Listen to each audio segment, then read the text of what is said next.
നമസ്കാരം, മലയാളി വാർത്തയിലേക്ക് സ്വാഗതം. രാഷ്ട്രീയത്തിലെ മേലധികാരികൾ ജനങ്ങളാണെന്ന കാര്യം ഭരണാധികാരികൾ മറക്കരുതെന്ന മുന്നറിയിപ്പുമായി ഷാഫി പറമ്പിൽ എം പി.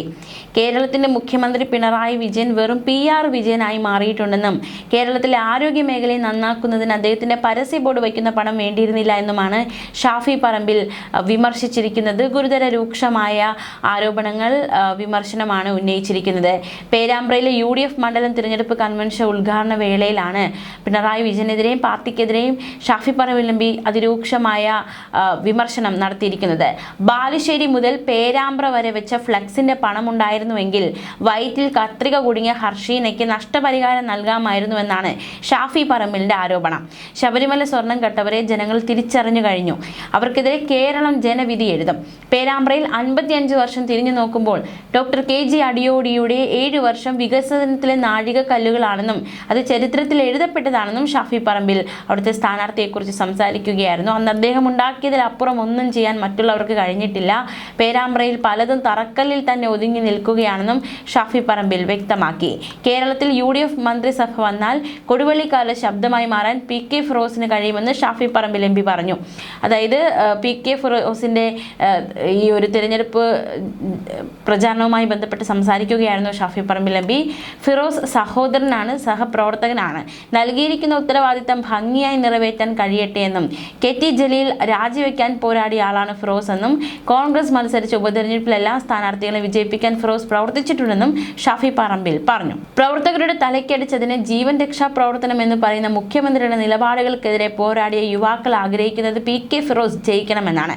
മറ്റാരുണ്ട് എന്നുള്ള LDF ബോർഡ് ആകെയുള്ള പ്രതീക്ഷയും ആശ്വാസവും ബോർഡാണ്. അത് കാണുമ്പോൾ ആളുകൾ UDFന് വോട്ട് ചെയ്യും. ഹർഷീനയുടെ അവസ്ഥ എല്ലാവരും കണ്ടതാണ്. അവരെ ചേർത്ത് പിടിക്കാൻ സർക്കാരിന് മനസ്സിലായിരുന്നു. മറ്റാരുണ്ട് എന്ന ഈ ബോർഡ് വയ്ക്കുന്നതിൻ്റെ 10-1 ഹർഷീനയ്ക്ക് നൽകാമായിരുന്നു. 140 മണ്ഡലങ്ങളിലേക്കും സ്ഥാനാർത്ഥികളെ പ്രഖ്യാപിച്ചത് ഐക്യ ജനാധിപത്യ മുന്നണിയാണ്. ചില ഡീലുകളൊക്കെ നടക്കുന്നുണ്ട്. സിറ്റിംഗ് MLA CC മുകുന്ദൻ BJPയിലേക്ക് പോയി, S രാജേന്ദ്രൻ BJPയിലേക്ക് പോയി, അജിത് വൈക്കം BJP സ്ഥാനാർത്ഥിയായി എന്നും ഷാഫി പറമ്പിൽ വിമർശിച്ചു. അതേസമയം കാരാട്ട് റസാക്കിനെ കണ്ണിലെ കൃഷ്ണമണി പോലെ സംരക്ഷിക്കുമെന്ന് PK ഫിറോസ് പറഞ്ഞു. UDFൽ ഒരാൾ മുഖ്യമന്ത്രിയാകും. ആ മുഖ്യമന്ത്രിക്ക് ഒരു വീട്ടിൽ പോകുമ്പോൾ ചൂരക്കറി വെച്ചു കൊടുത്തതിന്റെ പേരിൽ ഒരു നേതാവിന്റെ സ്ഥാനം പോകില്ല. മൈക്കിൽ സംസാരിക്കുമ്പോൾ അതിന് തകരാറ് വന്നാൽ മൈക്ക് ഓപ്പറേറ്ററോട് തട്ടിക്കയറാത്ത മുഖ്യമന്ത്രിയായിരിക്കും. പ്രസംഗം നന്നായി എന്ന് പറഞ്ഞാൽ അവതാരികയെ ആക്ഷേപിക്കുന്ന രീതിയിലുള്ള മുഖ്യമന്ത്രിയാകില്ല. 4 വോട്ടിന് വേണ്ടി ഹിന്ദുവിനെ, മുസ്ലിമിനെ, ക്രൈസ്തവരെയും തമ്മിൽ അടുപ്പിക്കില്ല. വർഗീയതയോട് നോ കോംപ്രമൈസ് ആയിരിക്കുമെന്ന് PK ഫിറോസ് പറഞ്ഞു. അതേസമയം സുധാകരനുമായി ബന്ധപ്പെട്ട വിവാദങ്ങൾക്കിടെ ആ വിഷയത്തിൽ പ്രതികരണവുമായി ഷാഫി പറമ്പിൽ എം പി. നേതാക്കൾ പാർട്ടി ലൈനിൽ നിൽക്കണമെന്നും ഭരണം കിട്ടുമെന്നതിനാൽ അർഹതയും ആഗ്രഹവുമുള്ള കൂടുതൽ പേർ സ്ഥാനാർത്ഥികളാകാൻ വരുന്നത് സ്വാഭാവികമാണെന്നും ഷാഫി പറമ്പിലിന്റെ പ്രതികരണം. നേതൃത്വത്തിന്റെ തീരുമാനങ്ങൾ അനുകൂലമാണെങ്കിലും പ്രതികൂലമാണെങ്കിലും നേതാക്കൾ പാർട്ടി ലൈനിൽ നിൽക്കണം. സ്ഥാനാർത്ഥി നിർണയം സംബന്ധിച്ച പ്രശ്നം കോൺഗ്രസിൽ മാത്രമല്ല, ഡൽഹിയിൽ നടക്കുന്നത് MP-മാരെ കുറിച്ചുള്ള ചർച്ച മാത്രമല്ല, മറ്റു സീറ്റുകളിലേക്കുള്ള ചർച്ചയും നടക്കുന്നുണ്ട്. MP-മാരിലേക്ക് വിഷയം കേന്ദ്രീകരിക്കേണ്ടതില്ല. PK ശശിയുടെ കാര്യത്തിൽ പാർട്ടി എടുക്കുന്നതാണ് തന്റെയും തീരുമാനം. CPM വിട്ടുവന്നവരെ പിന്തുണയ്ക്കുന്നത് രാഷ്ട്രീയ സാഹചര്യം അനുസരിച്ചാണെന്നും ഷാഫി പറമ്പിൽ പറഞ്ഞു. രമേശ് പിഷാരടിയെ കുറിച്ച് ഷാഫി പറമ്പിൽ പറഞ്ഞു നോക്കാം. രമേശ് പിഷാരടി പാലക്കാടിന് യോജിച്ച വ്യക്തിയാണ്. പ്രതിസന്ധി കാലത്തും പാർട്ടിക്കൊപ്പം നിലകൊണ്ട കലാകാരനാണ് എന്നും ഷാഫി പറമ്പിൽ പറഞ്ഞു. അതേസമയം പേരാവൂരിൽ ജയിക്കാൻ പോകുന്നത് ടീച്ചറല്ല, വക്കീലാണെന്ന് Shafi Parambil M P. പേരാവൂരിൽ UDF സ്ഥാനാർത്ഥി സണ്ണി ജോസഫിന്റെ റോഡ് ഷോയിൽ സംസാരിക്കുകയായിരുന്നു ഷാഫി പറമ്പിൽ. ജനങ്ങളുടെ തീരുമാനമാണ്, വ്യക്തിപരമായിട്ടൊന്നുമല്ല. ഈ ഗവൺമെന്റിനെതിരെ ജനങ്ങൾ നടത്തുന്ന മത്സരത്തിന്റെ പ്രതീകമാണ്. വടകരയിലുണ്ടായ പോലത്തെ വിവാദങ്ങൾ ഇവിടെ ഉണ്ടാകാൻ സാധ്യതയുണ്ടോ എന്നായിരുന്നു മാധ്യമങ്ങളുടെ ചോദ്യം. ഉണ്ടാക്കാതിരുന്നാൽ അവർക്ക് അത്രയും കൊള്ളാമെന്നായിരുന്നു ഷാഫിയുടെ മറുപടി. ഉണ്ടായാൽ വടകരയിൽ ഉണ്ടായതിനേക്കാൾ ഇരട്ടി തിരിച്ചടി LDFനുണ്ടാകും. ഞാനിപ്പോഴും പറയുന്നു, നത്തിങ് പേഴ്സണൽ, വ്യക്തിപരമല്ല, ഇതൊരു പൊളിറ്റിക്കൽ ഫൈറ്റാണ്. വടകരയിൽ വലിയ രീതിയിൽ കൊട്ടിഘോഷിച്ചതാണ് കാഫിർ. സ്ക്രീൻഷോട്ട്.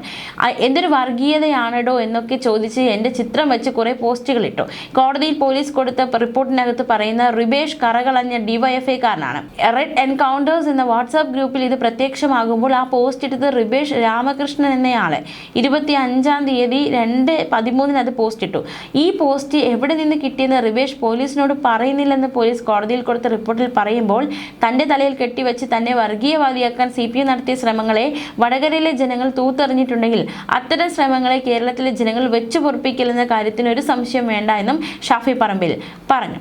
മാത്രമല്ല ഈ സ്ഥാനാർത്ഥി പട്ടിക പുറത്തു വന്നതിന് പിന്നാലെയും പാർട്ടിയിലെ തർക്കങ്ങളിലും സീറ്റ് വിഭജനത്തിലും വ്യക്തത വരുത്തി ഷാഫി പറമ്പിൽ രംഗത്ത് വന്നിരുന്നു. ഭരണം കിട്ടുമെന്ന് ഉറപ്പുള്ള സാഹചര്യത്തിൽ അർഹതയും ആഗ്രഹവുമുള്ള കൂടുതൽ പേർ സ്ഥാനാർത്ഥികളാകാൻ വരുന്നത് സ്വാഭാവികമാണെന്നും ഇത് കോൺഗ്രസിൽ മാത്രം ഒതുങ്ങുന്ന പ്രശ്നമല്ലെന്നും ഷാഫി പറമ്പിൽ വ്യക്തമാക്കി. സ്ഥാനാർത്ഥി നിർണയവുമായി ബന്ധപ്പെട്ട ചർച്ചകൾ എംപിമാരിലേക്ക് മാത്രം കേന്ദ്രീകരിക്കേണ്ടതില്ലെന്നും എല്ലാ നേതാക്കളും പാർട്ടി നിശ്ചയിക്കുന്ന ലൈനിൽ തന്നെ നിലകൊള്ളണമെന്നും ഷാഫി പറമ്പിൽ പറഞ്ഞു. രമേശ് പിഷാരടിയെ വാനോളം പുകഴ്ത്തിയ ഷാഫി പറമ്പിൽ അദ്ദേഹം പാലക്കാടിന് ഏറ്റവും യോജിച്ച വ്യക്തിയാണ്. PK ശശിയുടെ കാര്യത്തിൽ പാർട്ടി എടുക്കുന്ന ഏത് തീരുമാനവും തന്റേത് കൂടിയാണെന്നും രാഷ്ട്രീയ സാഹചര്യം അനുസരിച്ചാണ് CPM വിട്ടുവരുന്നവരെ പിന്തുണയ്ക്കുന്നതെന്നും ഷാഫി പറമ്പിൽ പറഞ്ഞു. പേരാവൂർ മണ്ഡലത്തിൽ 5 അക്ക ഭൂരിപക്ഷത്തിൽ ജയിക്കുമെന്നും അടുത്ത സർക്കാരിനെ നയിക്കുന്ന മുഖങ്ങളിൽ ഒന്നായിരിക്കും സണ്ണി ജോസഫിൻ്റെതെന്നുമായിരുന്നു ഷാഫി പറമ്പിൽ പ്രതികരിച്ചത്. ഇരട്ടിയിൽ വെച്ച് നടന്ന റോഡ് ഷോയ്ക്കിടെയായിരുന്നു ഈ പ്രതികരണം. ആര് മത്സരിക്കുന്നു എന്നതല്ല പ്രശ്നമെന്നും ഇവിടെ ജനങ്ങൾക്കെതിരായ സർക്കാരും തമ്മിലാണ് മത്സരം നടക്കുന്നത്. ഇതിന് മറ്റൊരു ഘടകത്തിന് പ്രസക്തിയില്ല എന്നും ഷാഫി പറമ്പിൽ പറഞ്ഞു. പേരാവൂരിലെ ജനമനസ്സുകൾ ഇതിനോടകം തന്നെ സണ്ണി ജോസഫിനെ ജയിപ്പിച്ചു കഴിഞ്ഞു. ലോക്സഭാ തെരഞ്ഞെടുപ്പും തദ്ദേശ തെരഞ്ഞെടുപ്പും ഉപതെരഞ്ഞെടുപ്പും ആവർത്തിക്കുമെന്നും ജനങ്ങൾ ജയിച്ച് UDF കേരളത്തിൽ അധികാരത്തിൽ വരുമെന്നും ഷാഫി പറമ്പിൽ പ്രത്യാശ പ്രകടിപ്പിച്ചു. അതേസമയം ഷാഫി പറമ്പിൽ MPക്കെതിരെ ആരോപണവുമായി മുൻ യൂത്ത് കോൺഗ്രസ് സംസ്ഥാന vice president NS Nusoor. Shafi Youth Congress പ്രസിഡന്റായ സമയത്ത് ഒരുപാട് ഫണ്ട് കളക്ഷൻ നടന്നു. ആ ഫണ്ടിനെ കുറിച്ച് യാതൊരു വിവരവുമില്ല. സംസ്ഥാന കമ്മിറ്റി ഓഫീസിനായാണ് ഫണ്ട് കളക്ഷൻ നടത്തിയത്. ആ ഓഫീസ് ഇതുവരെ ഉണ്ടായില്ല. പിന്നീട് വന്ന കമ്മിറ്റിയും അതേ അവസ്ഥ തുടർന്നു. അതിനെപ്പറ്റി KPCC നേതൃത്വം അന്വേഷിക്കണം. വലിയ അഴിമതിയാണ് നടന്നത്. വയനാട് ഭവന നിർമ്മാണ ഫണ്ട് 2 കോടിയിലധികം പണം പിരിച്ചിട്ടുണ്ടാകാം. 1 കോടി രൂപയുടെ കണക്ക് മാത്രമേ പുറത്തു വന്നിട്ടുള്ളൂ. ഈ കണക്ക് KPCC നേതൃത്വത്തിന് മുന്നിൽ വന്നിട്ടുണ്ടോ? ഉണ്ടെങ്കിൽ പുറത്തുവിടണമെന്നും NS നൂസൂർ ആവശ്യപ്പെട്ടു. ഈ പണമൊക്കെ പുട്ടടിച്ചവർ ഇനി നേതാക്കളായി മാറുമെന്നും NS നൂസൂർ വിമർശിച്ചു. ന്യൂസ് ഡെസ്ക് മലയാളി വാർത്ത.